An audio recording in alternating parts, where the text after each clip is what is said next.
All right, morning, guys, from YouTube. It's not morning anymore, but still, I'm saying good morning because it's the first time I'm seeing you guys. I read from Psalms 58, verse 1. I want to read from Psalms 58, verse 2. Yes, in heart you work wickedness. You weigh the violence of your hands in the earth. The wicked are strangers from the womb. They go astray as soon as they're born, speaking lies. Their poison is the poison of a serpent, and they are like the deaf adder that stops her ear, which will not listen to the voice of charmers, charming ever so wisely. Break their teeth, O God, in their mouth. Break out the great teeth of the young lions, O God. Let them melt away as waters which run continually. When he bends his bow to shoot his arrows, let them be cut into pieces. This is very strong language, and it's just about people whose intentions are negative. That's all it is. Their intentions are destructive. They use lies, deception, to try and fool other people and get other people to walk down the path of destruction. David here is asking the Lord to destroy these people. Destroy that kind of spirit. Alright? Let's get into Justice League. We're going to look at a repeated motif throughout Justice League. It's a very interesting one. And so I'm going to begin with, at the beginning of the Justice League, we see Clark Kent's grave. Clark Joseph Kent, which you see right here. And this was in the beginning of the film showing that he's dead. It establishes that he's dead. And this repeated motif was shown within the film when the Flash and Cyborg, they're going to dig up, or Barry Allen and Victor Stone, they're about to dig up Clark Kent's grave.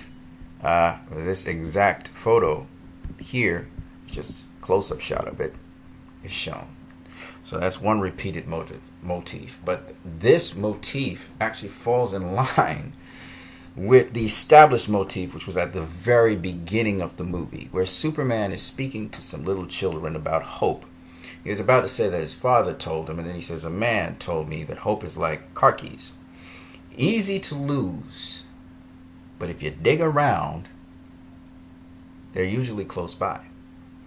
And that, though was a directed scene by Joss Whedon, sets the tone for hope in this movie. And that is reflected by Barry Allen and Victor Stone, the Flash and Cyborg, digging up the symbol of hope, which is Superman, which has the glyph that looks like an S on his chest. They're digging up his grave. Now, it's established that he's dead at the beginning of the movie, like I said before. So by the point to which we meet Superman's grave, and we're about to know that it's Superman's grave that's going to be opened up. Not Superman, but Clark Kent. And it's very important to understand the difference between Clark Joseph Kent and Superman. There was a memorial held for Superman, but Clark Joseph Kent, his grave, he was actually the one that was buried. Even though he is Superman, the world doesn't know him as Superman. They know him as Clark. Okay? Of course, he's really Kal-El. That's his real name. Superman's the name mankind has given him. He's not even a man, but that's what they call him.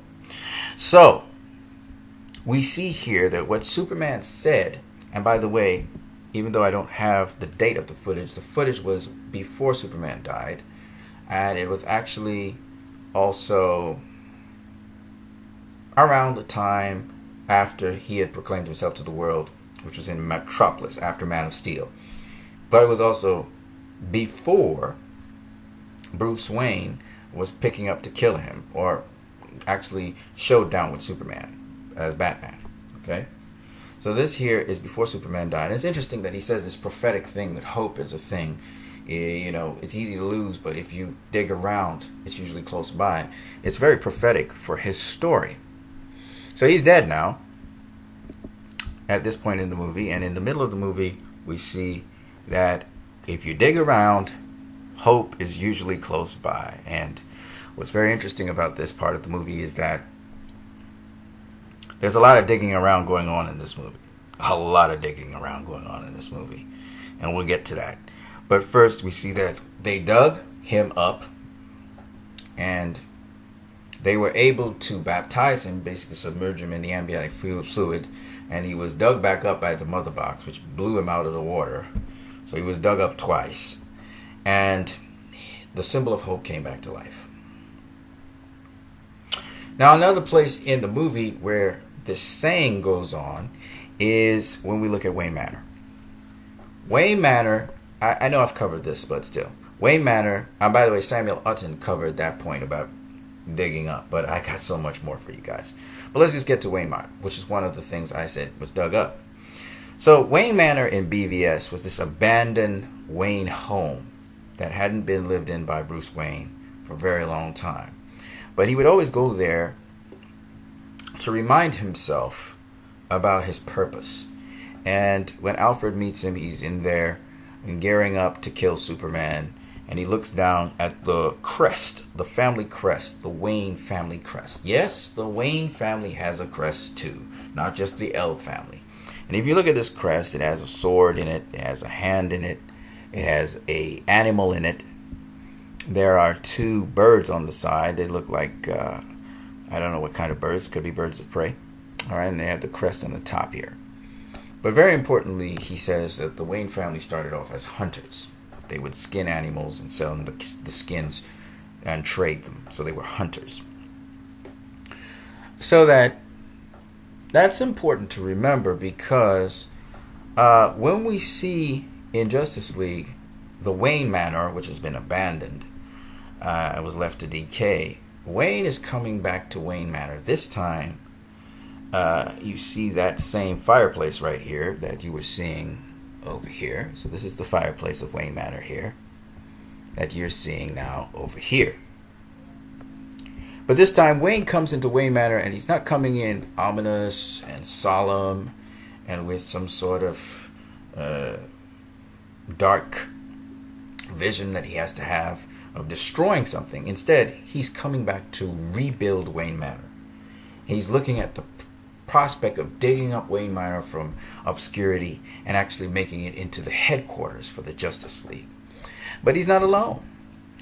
A symbol of hope that even comes behind him is Wonder Woman. You see her moving up in there, and she also suggests something to him, which he takes, which is room for more. So it's not just 6 members of the Justice League, but more members. It's very hopeful. Which leads us on to Wonder Woman. At the end of the movie, she comes out of the shadows. And one of the things about Justice League I think a lot of people did not really pay attention to is that the hope goes beyond Superman. I remember talking to one guy, and he was like, why does Superman have to be the only symbol of hope? Why is he the only thing of hope? I never said that Superman is the only symbol of hope. But that's what Superman represents. But hope breeds hope anew, and hope multiplies. And so the interesting thing about this movie was that Bruce Wayne and Diana were digging up the superheroes. They were not trying to be in the open. Everybody was in the shadows, including Bruce Wayne and Diana. They were in the shadows. Everybody stayed in the shadows. So you had to dig them up. In fact, I remember Bruce Wayne saying to Diana, when Diana recommended Victor Stone, he said, I hope you take him up. Meaning, I hope you pick him up. I hope you dig him up. So the whole point behind this movie, and the whole thrust behind this movie, really comes from what Superman initially says, which was reshot by Joss Whedon. Now, I don't know if Zack Snyder had this shot out before and Joss Whedon decided to reshoot it. I don't know. I don't know if it was purely a creative decision on Joss Whedon's part, but what I like about it is it sets the tone for what this movie's about. It's about digging up people from obscurity. People don't know how much they're gems, just like you dig up a diamond. You go to a mine, you dig up coal or whatever you're digging up, oil or whatever. You're digging up these superheroes that people didn't know were there. And you foster them so that they can step out into the light. And we see at the end of the movie that Wonder Woman steps out into the light. Even she was in obscurity. She had to be dug up by Bruce and prompted to lead in front of people and in front of mankind, to stand up proud before them. We saw this happening now in this movie. So that what Superman was, Superman became that beacon of hope before everybody, but so was Diana now. And not necessarily a beacon of hope, even though she's very hopeful and everything, but the fact that she's a beacon in front of the world. And all of these superheroes are coming out of the shadows now to be beacons. Aquaman returning to his home, as we saw, to be a beacon of light and hope to them. Cyborg embracing his father and the people at Star Labs so he could be this beacon of hope and light to them, and the Flash being a beacon of hope and light to his father, still sticking with his guns about trying to set his father free, but making progress with that. All right. So I thought that this was just really awesome to share. There's a ton of other things, but I just wanted to use this repeated motif, which again shows you it's a Zack Snyder film, and that Joss Whedon was trying to fit in with what Zack's vision for the film was. I thought he did a reasonably good job at doing so. This was not a perfect movie, like I said before. I wouldn't call it perfect, but I would call it solid. It's not a masterpiece. A lot of people are saying this is a masterpiece. I wouldn't say it's a masterpiece. But I would say that it's an extremely solid film, and I think it is the best film of 2017. I really do. And so I just wanted to share that with you guys. I have another video coming out. You guys can always check that out. There's a lot more to digging up. There's the repeated motif happens over and over and over again in this movie. But I will leave that for those other motifs. If you find some, leave some in the comment section below. On that note, you guys have a great one.